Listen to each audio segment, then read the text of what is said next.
Well, we're in the lobster capital of Canada.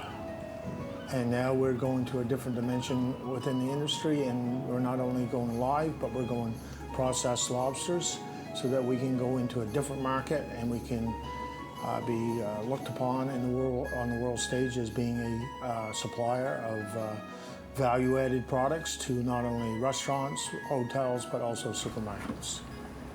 So this is what this will do for us. Where in the live market, you got one market and that's live. This way, we've got different meat that we will be producing, along with raw tails and also whole cooks.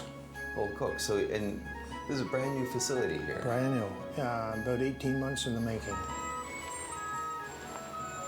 When you're at capacity, how much are you going to process here? Here, comfortably, we should, with 80 to 100 people, we should be able to comfortably process 20,000 a day of cooked product. But on whole cooks, that would be, I would say 400 crates a day, which would be 40,000 on whole cooks.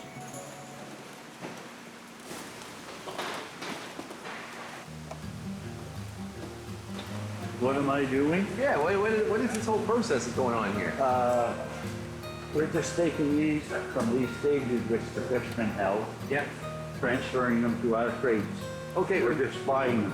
Oh, okay. The fishermen. Oh, you're buying them. And what? It looks like they're in condos or something. Yep. They look like city people. Exactly. Why do they get kept like this?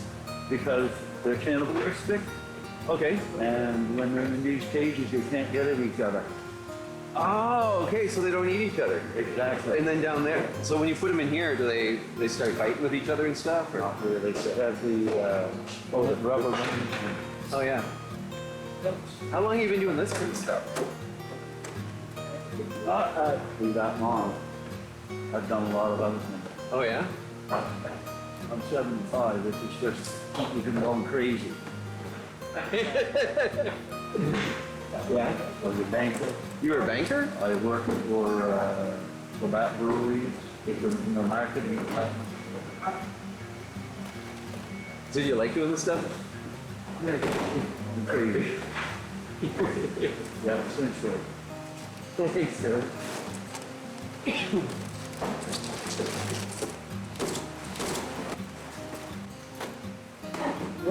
Are you looking for stuff with these? Anything in particular, or are you just making sure they're not dead? We're looking for dates. Yeah. So you're just taking them out off the truck, and then they go from here into the can. And then further processing, depending on what company wants. Whether we want to grade them for export or just sell them as freight run as they are.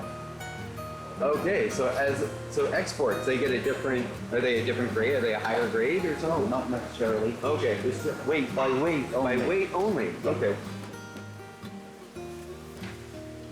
While live lobster plants are very plentiful in the area, where the product's brought in by boat, where it's taken to the plant.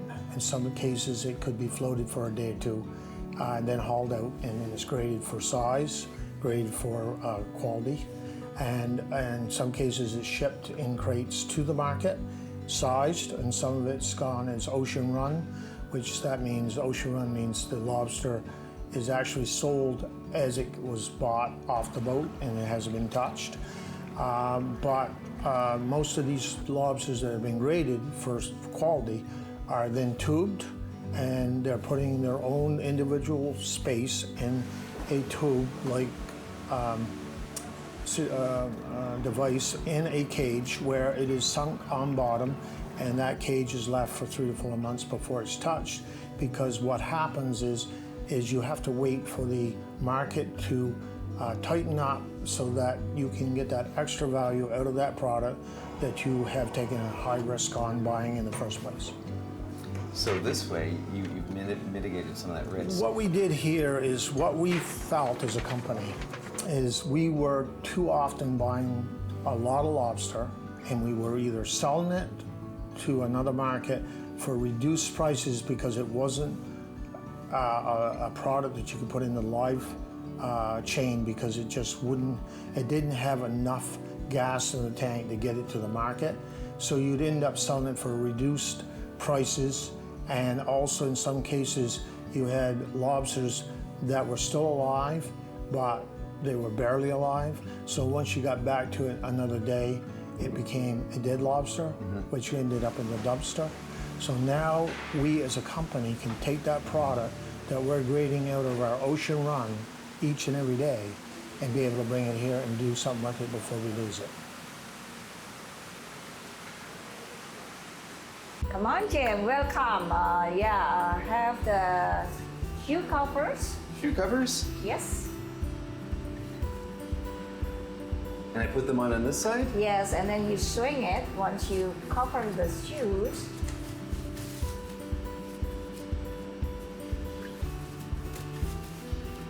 There. Okay. So this is our processing area. This is the sanitation room. So, and then you have shoe cover. We work here. We have booths that designated for this area, and we leave the booths here all the time. So next thing we need to do is wash our hands. I want to hear your background. Tell me. Okay, when I was in Indonesia, I'm trained as medical doctor. I work as medical doctor and I was teaching at the university in medical school. Oh, wow. So I moved to Canada. In Calgary, I took a master program, Master of Science program in biochemistry and molecular biology. You moved to Nova Scotia? Nova Scotia. From Calgary? Yes. And then in Nova Scotia, I want to apply the knowledge and the experience I have, what it's good here. So food safety, good. Yeah. And it happened that we live in such a with seafood industries. Huge. So then there, right? And until now, I'm in the food safety, quality control. This is interesting for me. So now we are ready to enter the processing, and we don't want to touch this curtain, so we use our elbow and body to push. Okay. Okay, and this one is the food sanitation, so we need to wrap our boots there. Okay. And so they will go.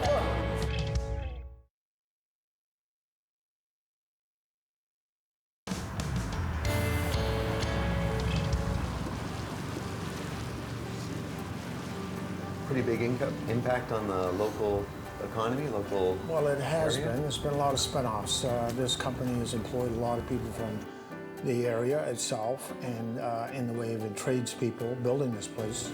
So our goal is to employ people in the area, and also if we can't find or we don't have enough, we'll try to find it, outsource it in other areas to bring in. We've got housing that we've bought. We've got van service for pickup. We're doing everything we can to entice people to want to come here in the way of if you come here and you work here for 3 months, you're entitled to health benefits. We have our kitchen in all the facilities serving meals, hot meals at lunchtime for our workers, and we do other incentives along the way so that we can not only entice people here, but to also keep them here. So there's a cooker over here. Yes, and it's going into this one is chill tank. So this one has temperature, the setting between 2 to 4 to bring down the product temperature before we go into processing over there. So this is also for the control of bacterial growth, because we want that all products on the table have temperature under 10 degrees. We have enough time to process until the end of the day. This is claws and knuckles. Claws and knuckles. So they will go to the over here and get in there. So they come out of the chilling area and come out here. Those look like they're from some pretty This is big different. lobsters. So the reason we have a separate belt is the cooking time is different.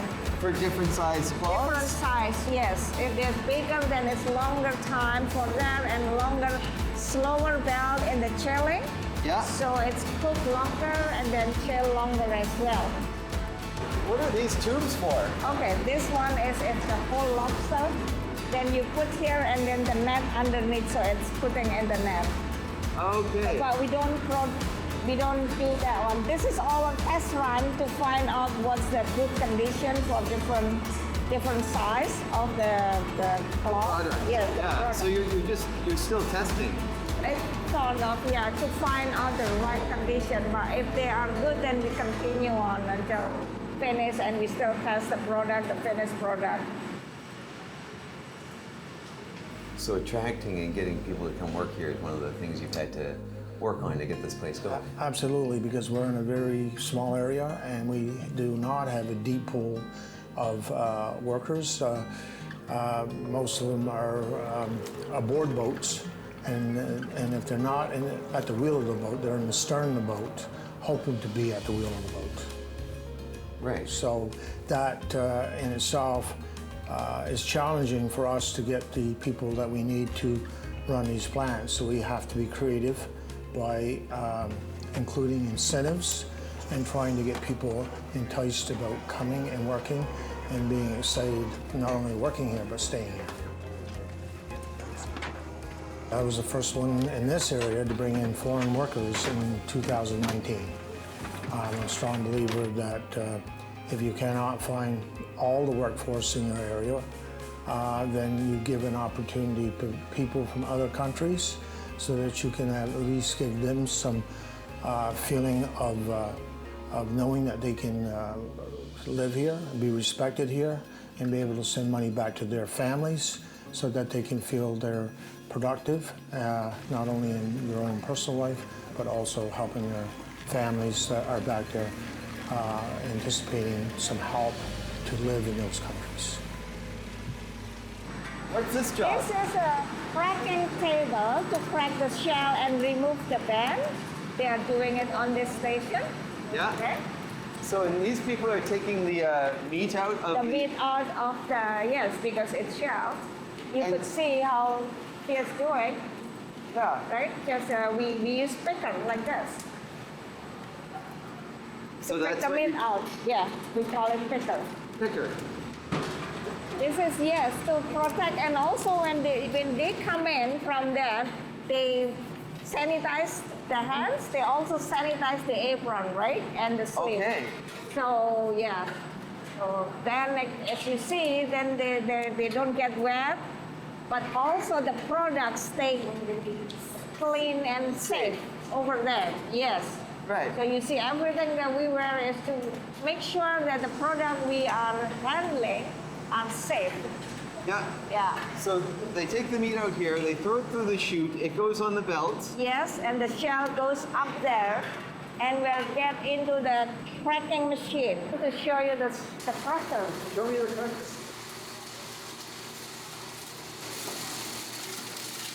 They're constantly cleaning around here.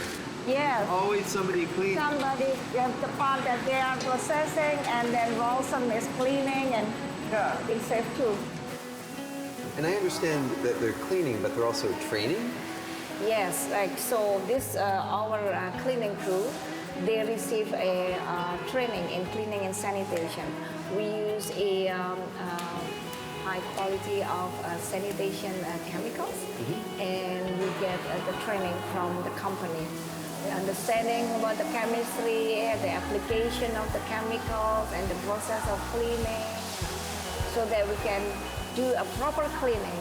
This is to prevent any bacterial contamination on the food that we will process. Once we start production, they will clean every single time after we have production. And this is, yes, it's a long time to clean because you see the complexity of the equipment. We need to clean basically everything, every part of the equipment, wall, ceiling, floor, drain, everything. It's to remove that bacterial contamination in the processing area. Basically, we have a different kind of chemical. Like, for example, this one is for degreaser, cleaner, and then this one is the sanitizer. That one is for our doorway sanitation, or the food, you know, it will be sprayed when we come out into the processing. I will show you. It will be kind of like a foamy thing that sprays on the floor.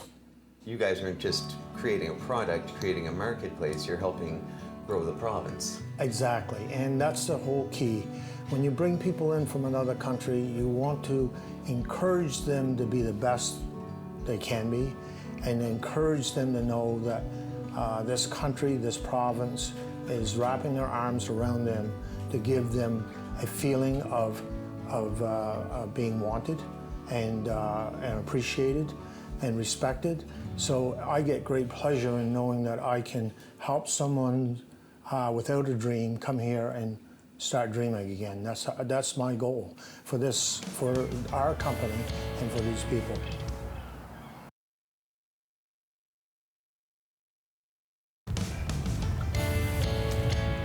So these are the claw and knuckles, but then the legs, they are being Look at all those rolled. legs. They are rolling legs here. So it's going into So this is the machinery that they roll the legs on. that's right, yes. And then we can get the leg meat. So they push through that, and then the shell, yes, going push as a waste, and then they will collect the meat there in the box, right? And then the meat will be brought for inspection. This is like an inspection table to inspect all this. If there's any cartilage, there's any shell. You don't want any shell in your meat. No, yes. So these girls are doing that inspection part. So you want inspection. And then after that, Christine is doing the bagging or weigh, right? Yeah. And then it depends what we plan for today. Like she is doing, like now it's CK or CKL. So she has Knuckles legs. paws, knuckles, and legs. After she bagged them, then sealing, This seals it. and then we just pull it down, and then once it's enough, we put it in the blast freezer over there. So this is a blast freezer. This is a blast. Very cold. Yes, it's set at around -22. Minus 22. Yes. I don't want to be in there. We've just had winter. No, you don't want to I be don't want to trapped spend- in there. Yeah, it's still not many products because it's still early during the day. These are our pouches that we use in the process of meat in our facility here, and along with myself and YU Raharjo, we came up with these bags not only with a color scheme for each meat, different meat in these bags, but we also made sure that it was barcoded and everything, along with our company and our product logo, Wild by Nature. And so we're going to showcase this not only in the restaurants and the hotel chains, but also in the supermarkets. What we're doing here is we're taking the carcass that still has the legs attached to it. We're cutting the legs off, and we're taking and freezing the carcass as a whole, like the head is still in the box, where this is going to be used for lobster stock or any kind of a seafood base. But the legs are then cooked through our continuous steam cooker, where it will come out and they roll the legs through a rolling machine that's been spec'd for that purpose, where you put the leg in and it rolls out the meat out of the leg, so that the leg meat can be used not only in sandwiches, but a lot of the people that take this leg meat, they use it in a lobster bisque. So we're utilizing every part of the lobster we can, so there's absolutely no waste that's going out or loss of food.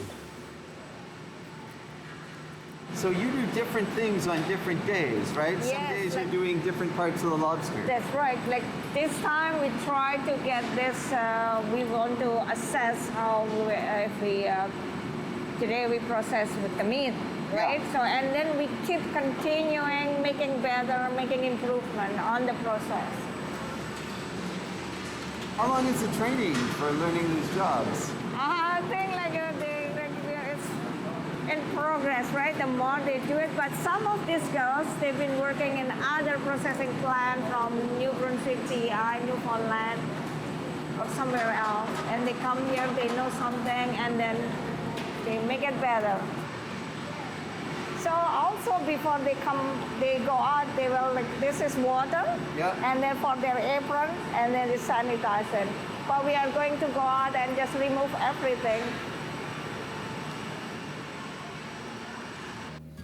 So we're now producing for the last couple weeks. We're ironing out some of the glitches that go along with man-made equipment, and we seem to be nailing them down quickly, and we're getting prepared for the bigger season, which will be when the gutted lobsters start coming here in May. We'll be in position real well for us to process the amount of lobsters that we need in order for us to satisfy the appetite of our president, who is based out of Vancouver, who will sell a lot of his product all over the world, but also he will zero in on mainland China. What are we doing here? What goes on in here? This is the QC room. Right now, Donna is like checking. We call this data logger, that we stick this into the, for example, knuckle or whatever the product that we are cooking through the steam cooker. And we want to see the internal temperature. This is the important step for kill the bacteria. In this case, it's the listeria that we want to make sure that it's getting through its kill step, and its temperature and time. So I make this chart. This is following the FDA. For example, if the internal temperature is showing certain temperature, that it needs to stay there for this period of time. Okay. It's very quick, but it needs to be met. I see this facility expanding another size again very quickly, because I think once we get into this, we realize there's other areas of this value added that we could add on, and we're going to need more room. So I don't see this company staying at its size right now very long. I see within a 12-month calendar date that we probably may be expanding the building size to accommodate us being able to do more value-added products. Most important thing is we are trying to put our product on the map in the lobster capital of Canada as one of the superior products on the market. But my goal is stability, not only in our way of operations, but stability in our workforce, and also giving people that come from other areas a hope in a future, knowing that they have come to a place not only to work, but people that are here appreciate their differences and encourage them to be the best they can be away from their home.